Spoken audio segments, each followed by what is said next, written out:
اللهم صل على سيدنا ومولانا محمد أفضل صلواتك بعدد معلوماتك وبارك وسلم وصل عليه. بسم اللہ الرحمن الرحیم. عزیز طلباء کرام، امید ہے انشاءاللہ العزیز آپ سب خیر و عافیت کے ساتھ ہوں گے. جامع السنن الترمذی جلد ثانی کے ابواب تفسیر القرآن عن رسول اللہ صلی اللہ علیہ وسلم کے اور باب ما جاء ومن سورۃ الاحزاب کے چھٹے اور آخری حصے کے ساتھ اللہ جل شانہ کے فضل و کرم سے ایک مرتبہ پھر آپ حضرات کے خدمت میں حاضر ہونے کا موقع ملا. بحمد اللہ تعالی. عزیز طلباء کرام، آج ہمارا سبق نمبر 409 ہے، تو بڑھتے ہیں اپنے سبق کی طرف. وبه قال حدثنا اسحاق بن موسى الانصاري قال حدثنا معن قال حدثنا مالك بن انس عن نعيم بن عبد الله المجمري ان محمد بن عبد الله بن زيد الانصاري رضي الله تعالى عنه وعبد الله بن زيد الذي كان أري النداء بالصلاة اخبره عن ابی مسعود الانصاری رضی اللہ تعالی عنہ انہ قال. ہمیں روایت کی اسحاق ابن موسیٰ الانصاری نے، انہوں نے روایت کی معن سے، انہوں نے مالک ابن انس سے، انہوں نے نعیم ابن عبداللہ المجمر سے.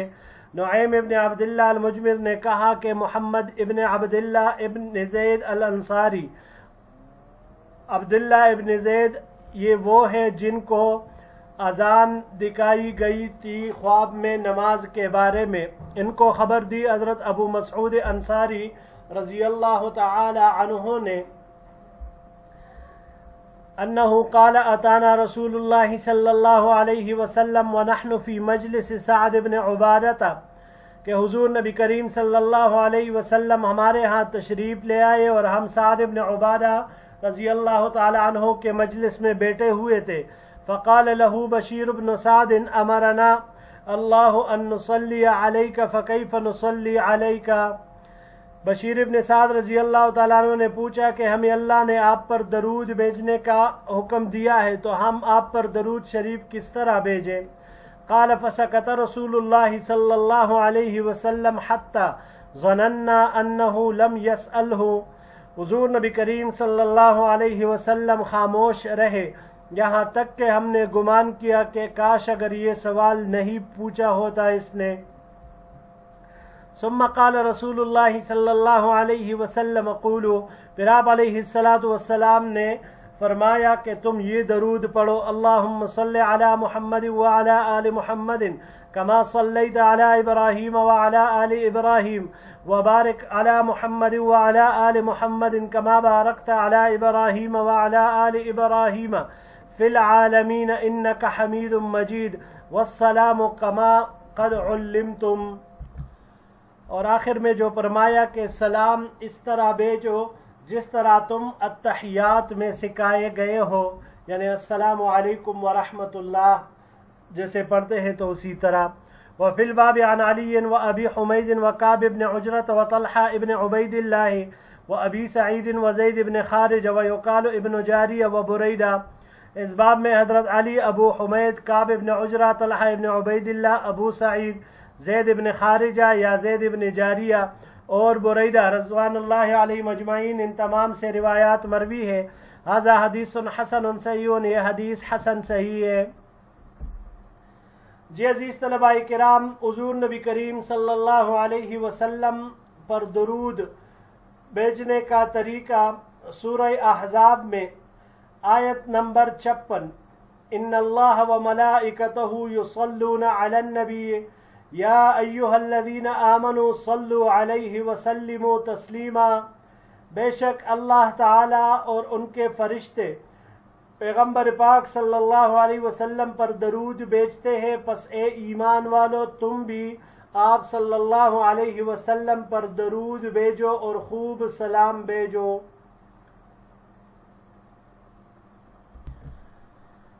اس آیت میں اللہ جل شانہ نے آپ علیہ السلام پر درود